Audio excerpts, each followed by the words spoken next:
नमस्कार, मैं कमलेश कबीर आपका एक बार फिर स्वागत करता हूं इस नए एपिसोड में। आज के इस एपिसोड की शुरुआत तुलसीदास जी महाराज की लिखी हुई रामचरितमानस, उसकी चाहे आप दोहा कहिए या एक पंक्ति, हम उससे करेंगे। और वो पंक्ति है, सब कर निंदा जे नर करही, ते चमकादड़ होए अवतरही। मतलब ऐसा व्यक्ति जो सबकी निंदा करता फिरता है, उसका जो जन्म है वो चमगादड़, अगला जो जन्म है वो चमगादड़ के रूप में होता है। वो चमगादड़ के रूप में जो है वो नया जन्म लेता है। ये तुलसीदास महाराज जी की जो रामचरितमानस है उसकी पंक्ति है। अब आपको ये लग रहा होगा कि मैंने इसका ही जिक्र क्यों किया। ऐसी स्थिति में क्योंकि इस वक्त जिस तरीके से आपने देखा कि बिहार में वोटर अधिकार यात्रा चल रही है और दूसरी तरफ भारत और अमेरिका के बीच डोनाल्ड ट्रंप का जो टैरिफ वॉर है वो चल रहा है। अब ऐसी स्थिति में इस वक्त जो है वो दोनों तरफ का मीडिया बस इसी में लगा हुआ है। तो कुछ खबरें ऐसी भी है जो मीडिया में अपनी जगह ले ही नहीं पा रही और मीडिया को भी फुर्सत नहीं होती, क्योंकि मीडिया जो है वो अपनी टीआरपी के हिसाब से काम करता है। तो इसलिए मैं इस मुद्दे पर जो है वो बात कर रहा हूं और मुझे लगता है कि आपको भी इस वीडियो को जो है वो अंत तक देखना चाहिए और फिर एक कंक्लूजन पे पहुंचना चाहिए। क्योंकि जब मैं ये कहता हूं ये पंक्ति मैंने क्यों बोली है, और उसके बाद जब मैं ये कहता हूं कि घोषित हिंदुत्व विरोधी और कांग्रेसी शंकराचार्य अभिमुक्तेश्वरानंद जो है वो रामभद्राचार्य महाराज के खिलाफ क्यों है, और आखिर हर बार जो है वो इस तरीके के विवाद में कूद क्यों जाते हैं। क्योंकि आपको पता ही होगा, जब हम शंकराचार्यों की बात करते हैं तो आदि शंकराचार्य ने 4 मठों की स्थापना की थी भारत की संस्कृति को और धर्म को जोड़ने के लिए, और बहुत सालों पहले करी थी, जिसमें एक उत्तराखंड का ज्योतिर्मठ, जिसको ज्योतिष मठ के नाम से भी जाना जाता है, और उसी के शंकराचार्य होने का दावा करते हैं अभिमुक्तेश्वरानंद। इसके अलावा गुजरात में आपको पता होगा द्वारका, तो द्वारका में जो है वो शारदा पीठ, शारदा मठ कह सकते हैं। कर्नाटका में श्रृंगेरी, और अगर हम उड़ीसा की बात करें पुरी की, तो वहां पर है गोवर्धन मठ। तो इन 4 मठों की 4 दिशाओं में स्थापना की, उत्तर, पूर्व, दक्षिण और पश्चिम, संस्कृति को जोड़े रखने के लिए। और इसका जो वर्णन मिलता है वो मिलता है आदि शंकराचार्य के लिखे हुए 98 ग्रंथ में। आप चाहें तो इसको जो है वो अच्छे से, क्यों इसकी स्थापना की गई, कारण क्या था। तो अब सवाल खड़ा यह होता है कि अभिमुक्तेश्वरानंद ने इस हिंदू समुदाय के लिए किया क्या है। क्या इसको जोड़ने के लिए कोई कदम उठाया, कभी सड़क पर उतरे, लोगों को कुछ समझाया हो, लोगों को कुछ बताया हो, या फिर और कुछ किया हो। तो आपके जहन में जो है वो बहुत सारी बातें आ रही होगी। तो इस वक्त आपने एक चीज देखी होगी कि अभिमुक्तेश्वरानंद जो है वो हर विवाद में कूदते हैं, और वो विवाद जो है वो कहीं ना कहीं नरेंद्र मोदी के साथ जुड़ा हुआ होता है। अब मैं नरेंद्र मोदी के साथ कैसे जुड़ा हुआ है उसके ऊपर आऊं, तो उससे पहले मैं आपको बता देता हूं, रामभद्राचार्य ने कथावाचक जो प्रेमानंद महाराज है उनके बारे में कुछ कहा था कि उनको संस्कृत नहीं आती है। अब ये कथावाचक संत और रामभद्राचार्य ये लगातार जो है वो कई बार जो है वो आपस में भिड़ जाते हैं। अब ऐसे में जो है वो इसी कड़ी में फिर कूद पड़े अभिमुक्तेश्वरानंद, और उन्होंने ये पंक्ति जो है, जो मैंने बोला रामचरितमानस की, जे नर करही, सब कर निंदा जे कर नरही, ते चमगादड़ होय अवतरही, ये रामभद्राचार्य के लिए बोला है। साफ तौर पे उनको चमगादड़ बोला है। तो मुझे लगा कि अब जो है वो इसकी पूरा एक रिसर्च करना चाहिए, एक स्टडी करना चाहिए कि आखिर ये क्रोनोलॉजी है क्या। तो जब हम इसमें क्रोनोलॉजी में जाते हैं तो सबसे पहले हम समझ लेते हैं कि इसके अलावा अभी मुक्तेश्वरानंद, मैंने बोला हिंदुत्व विरोधी और घोषित कांग्रेसी, में उस पर तो बाद में आऊंगा, पहले हिंदुत्व विरोधी की बात करते हैं। तो हिंदुत्व विरोधी कैसे हैं? आपने देखा होगा 2024, 15 जुलाई 2024, और ये मैं तारीख क्यों ये कर रहा हूं, मैं इससे पहले ही ये जो है वो घोषणा हो चुकी थी। केदारनाथ मंदिर को लेकर एक इनका बयान आया था कि 228 किलो सोने की जो है वो चोरी हो गई। फिर अखाड़ा परिषद के जो अध्यक्ष है उनका एक कोई पूरी है, उनका एक स्टेटमेंट भी आया था कि वो इसको साबित करे। ये साबित नहीं कर पाए। ये सिर्फ और सिर्फ जो है वो बदनाम करने की एक साजिश थी अभी मुक्तेश्वरानंद की। इसके अलावा एक विवाद ये मैंने आपको जो बताया ये वाला, इसके अलावा सितंबर 2022 की मैं बात करूं तो काशी कॉरिडोर का सबने स्वागत किया। अब काशी कॉरिडोर है क्या? तो काशी, जिसको शिव की नगरी कहा जाता है, बाबा विश्वनाथ की नगरी कहा जाता है, ऑलरेडी वहां पर जो है वो विवाद भी चल रहा है ज्ञान व्यापी का। लेकिन इसके उलट नरेंद्र मोदी, क्योंकि वो वहीं से बनारस से चुनाव भी लड़ते हैं, और बनारस से जब चुनाव लड़ते हैं तो एक इंटरेस्टिंग बात यह भी है कि नरेंद्र मोदी के खिलाफ अभी मुक्तेश्वरानंद ने 2019 में एक कैंडिडेट भी उतारा था। अब आप सोच के देखिए कि सोच में है क्या। अब काशी कॉरिडोर का विरोध इसलिए किया गया क्योंकि वहां पर जो है वो कुछ छोटे मोटे पुराने जो मंदिर थे उनको हटाए गए। अब अगर आज के 10 साल पहले किसी ने अगर काशी देखा होगा और आज देखते होंगे काशी कॉरिडोर के बाद, तो वो इस बात को समझ पा रहे होंगे कि आखिर काशी कॉरिडोर की जरूरत क्यों थी और नरेंद्र मोदी ने ये क्यों किया। क्योंकि समय के साथ चीजें जो है वो निरंतर मरम्मत और बदलाव मांगती है, और नरेंद्र मोदी ने वही किया। क्यों किया? क्योंकि काशी को एक भव्य रूप देने की कोशिश की गई। क्योंकि काशी जो है वो भारत की संस्कृति है, भारत की परंपरा है, भारत की शिक्षा है, भारत का ज्ञान है। अब ऐसे में अभी मुक्तेश्वरानंद को इसका दर्द क्यों हुआ, हम इसका भी जो है वो एक आकलन करने की कोशिश करेंगे। तो 2 मैंने आपको बता दिए। अब देखिए, राम मंदिर का विरोध 2022 में जब प्राण प्रतिष्ठा समारोह था तो उसका विरोध किया अभी मुक्तेश्वरानंद, क्योंकि इनको निमंत्रण दिया गया था। लेकिन इन्होंने ये कहा कि अधूरे राम मंदिर के प्राण प्रतिष्ठा समारोह में ये नहीं आएंगे, जबकि आपको ये भी पता होना चाहिए उसके पीछे कि ये पूरा जो है वो नक्षत्रों की स्थिति की गणना करने के बाद ये एक तारीख तय की गई थी, और उसके बाद में पूरी परंपरागत विधि के साथ में, जिस तरीके से जमीन पर सोना, भूखे रहना, अलग अलग जगह जो है वो पूजा करना, वो प्रधानमंत्री नरेंद्र मोदी ने सब कुछ किया। तो विरोध क्यों किया? विरोध इसलिए किया क्योंकि अभी मुक्तेश्वरानंद जो है वो इसके ट्रस्ट के मेंबर बनना चाहते थे, लेकिन ऐसा नहीं हो पाया, इसलिए इसका विरोध किया। अब इसके अलावा अगर आप देखोगे तो आपने देखा होगा उद्धव ठाकरे का समर्थन किया। अब जब उद्धव ठाकरे का समर्थन किया तो एक बात आपको समझ लेनी चाहिए कि सिंधु घाटी सभ्यता से अगर हम स्टडी करें, रिसर्च करें, तो राजनीति और धर्म का गहरा संबंध है। ये दोनों आपस में जुड़े हुए हैं, एक दूसरे के बिना रह ही नहीं सकते। लेकिन समस्या तब होती है जब धर्म और राजनीति के बीच का जो तालमेल है वो गड़बड़ा जाए। दोनों एक सुर में अगर ताल बजा रहे हैं तो सब कुछ ठीक है, नहीं तो आप समझ के देखिए कि वो सब कुछ जो है वो गड़बड़ है। तो ऐसी स्थिति में अब जो है वो अभी मुक्तेश्वरानंद का अध्ययन करना जरूरी हो जाता है कि ये घोषित कांग्रेसी कैसे हुए।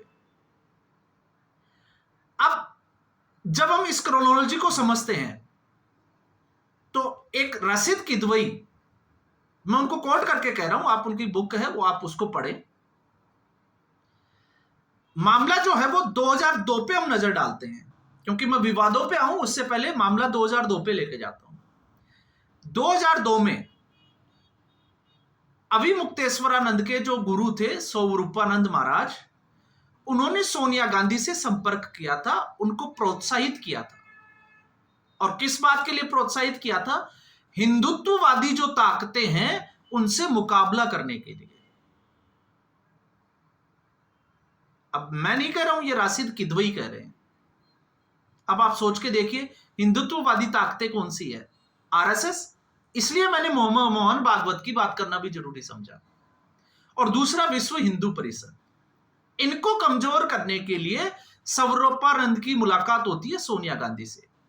और उस वक्त दिगोरी जो मध्य प्रदेश में एक जगह है, उस पर 3 शंकराचार्यों के साथ में सोनिया गांधी ने एक मंच भी शेयर किया था। क्योंकि कांग्रेस पार्टी, अटल बिहारी वाजपेयी की सरकार थी केंद्र में, कांग्रेस पार्टी को जो है वो सत्ता से बाहर थी, और सर्वरूपानंद सोनिया गांधी से मुलाकात कर रहे हैं। तो आप मंसूबे समझने की कोशिश करिए। और उसके बाद में 3 शंकराचार्यों के साथ में मंच शेयर करना सोनिया गांधी का किस हैसियत से? और सोनिया गांधी हिंदू संस्कृति के बारे में कितना जानती है, क्योंकि वो तो इटालियन संस्कृति से हैं। और फिर उसके बाद में, क्योंकि ये जो दिमाग की जो उपज थी वो तत्कालीन मुख्यमंत्री दिग्विजय सिंह, आपको समझ में आ रहा होगा। अब हिंदू जो है वो आतंकवादी है, भगवा आतंकवाद, सेफ्रॉन टेररिज्म, ये थ्योरी किसकी गढ़ी हुई है? इसकी शुरुआत कहां से हुई? मध्य प्रदेश से। तो ये सारे जो है वो दिमाग की उपज जो है वो इसी की थी। और क्यों थी? क्योंकि राम मंदिर का विवाद जो चल रहा था उस वक्त मंदिर को लेकर, तो उस विवाद में वीएचपी का किसी भी तरीके से आधिपत्य को खत्म कर दिया जाए, ताकि भारतीय जनता पार्टी को कमजोर कर सके। अब भारतीय जनता पार्टी क्यों?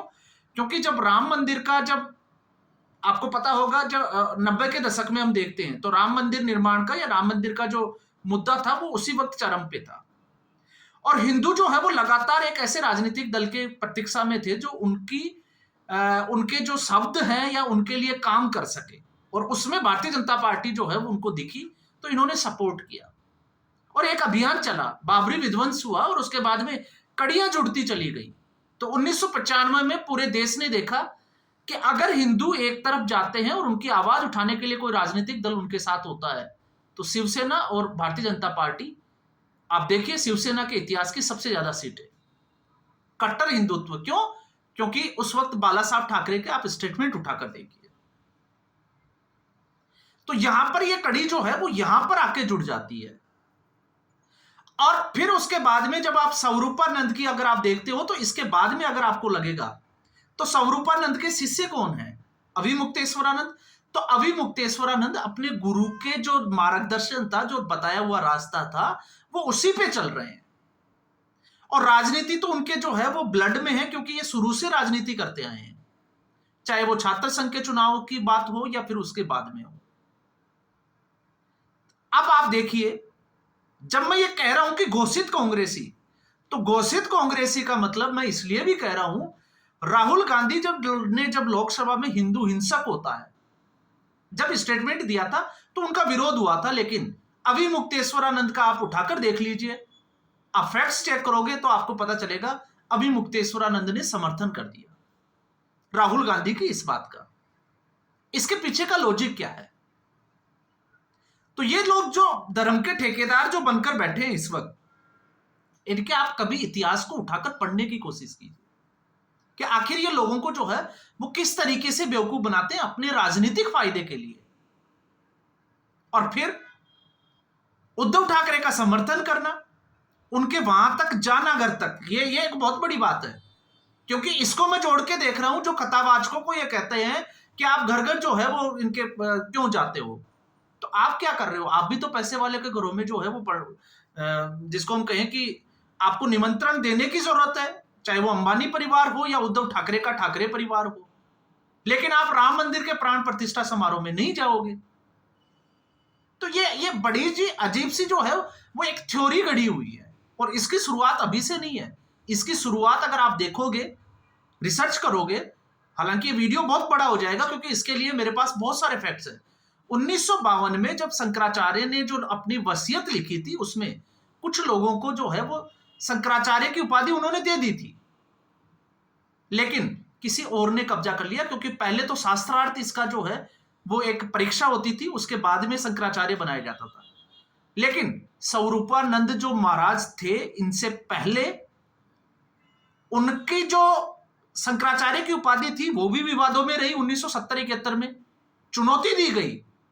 कोर्ट का फैसला है कि वो केयर टेकर हैं, वो जिसको हम कहें कि विवादों में वो शंकराचार्य तो बन गए लेकिन वो उस पद के लिए जो है वो योग्य नहीं थे। ये कोर्ट की टिप्पणी है। और ठीक ऐसी ये भी एक जो है वो अपने आप में स्वयंभू घोषित शंकराचार्य हैं। कहीं भी जो है वो वसीयत या स्वरूपानंद महाराज ने जब हार्ट अटैक से उनकी मौत हुई तब तक उन्होंने घोषित नहीं किया कि अगला शंकराचार्य जो है वो अविमुक्तेश्वरानंद ही होगा।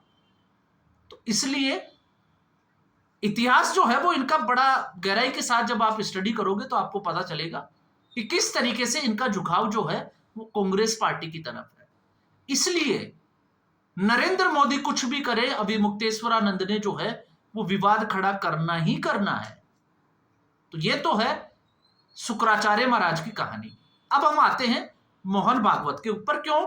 क्योंकि आरएसएस से जुड़ा मामला था। अब आरएसएस की हम बात करते हैं।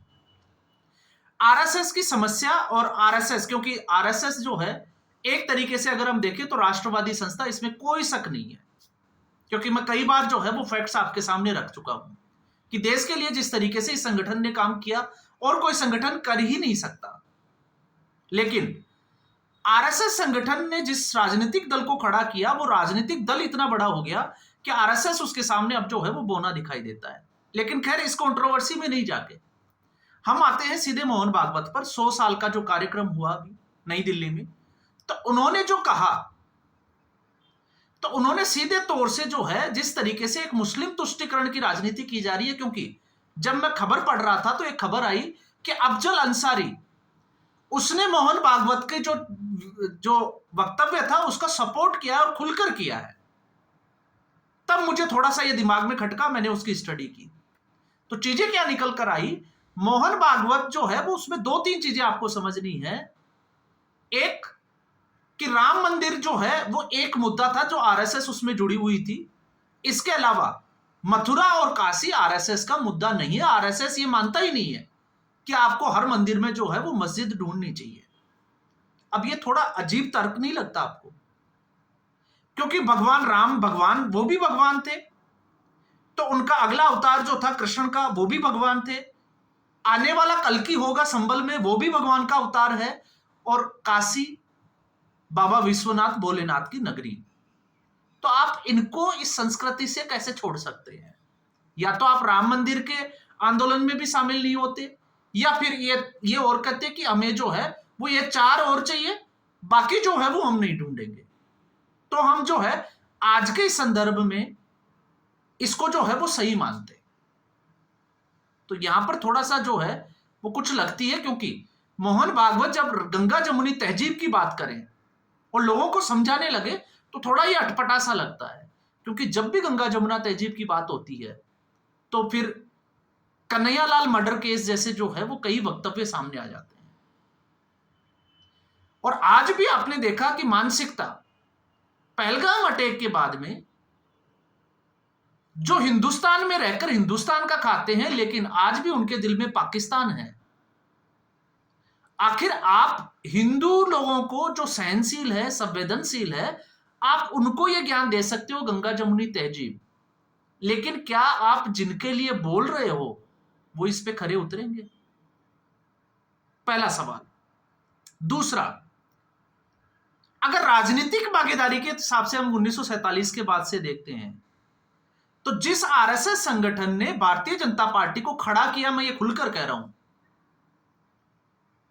उस भारतीय जनता पार्टी के हराने वाली पार्टी को एकमुश्त वोट जाता है इस समुदाय विशेष का, तो फिर इसका लॉजिक क्या है? क्या मोहन भागवत इसको समझा सकते हैं क्या? सम्माननीय है। अविमुक्तेश्वरानंद शंकराचार्य कहते हैं तो वो भी हिंदू धर्म में सम्माननीय है। और अगर आरएसएस के सरसंचालक जो है वो मोहन भागवत है तो वो भी हमारे लिए जो है वो सम्माननीय है। लेकिन फिर बात ये आती है कि आखिर जब आप इस तरीके का विरोधाभास पैदा करते हो तो फिर इसका मतलब क्या है? खुलकर समझाना चाहिए। क्या आपका झुकाव है उस तरफ, या आपको लगता है कि अब जो है वो लड़ाई जो है वो दी एंड है, हम इससे ज्यादा जो है वो कर नहीं सकते? और फिर ये कहना कि 40,000 साल से हमारा डीएनए जो है वो एक ही है। अब इस लॉजिक का क्या मतलब है कि 40,000 साल पहले, क्योंकि वैसे तो किसी को डीएनए का पता नहीं है, लेकिन जब हम बीसी की बात करते हैं, बिफोर क्राइस्ट, या जो यीशु का जन्म हुआ 2,500 साल पहले, 2,500 से 3,000 साल पहले, और फिर इस्लाम कब आया, हम अगर उसकी स्टडी करते हैं तो उससे पहले डीएनए कैसे हुआ? उससे पहले तो डीएनए एक ही था। तो आपने उस डीएनए को ये क्यों कह दिया कि 40,000 साल पहले से डीएनए एक ही? तो ये कुछ विरोधाभास जो है इनकी बातों में भी नजर आ रहा है।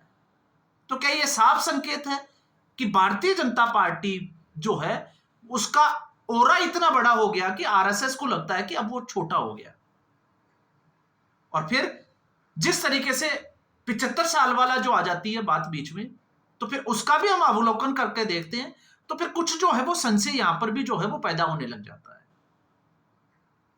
तो अब इसलिए अगर मैं और खुलकर ज्यादा बातें करूंगा, वीडियो जो है वो थोड़ा बड़ा हो जाएगा, इसलिए मुझे लगता है कि आप लोगों के टाइम का भी ध्यान रखना है। लेकिन फिर भी मैंने पूरी ईमानदारी के साथ कुछ ऐसे फैक्ट्स जो है वो शॉर्ट में आपके सामने रखने की कोशिश की कि आपको समझ में आए कि आखिर चल क्या रहा है। तो इस एपिसोड में फिलहाल इतना ही।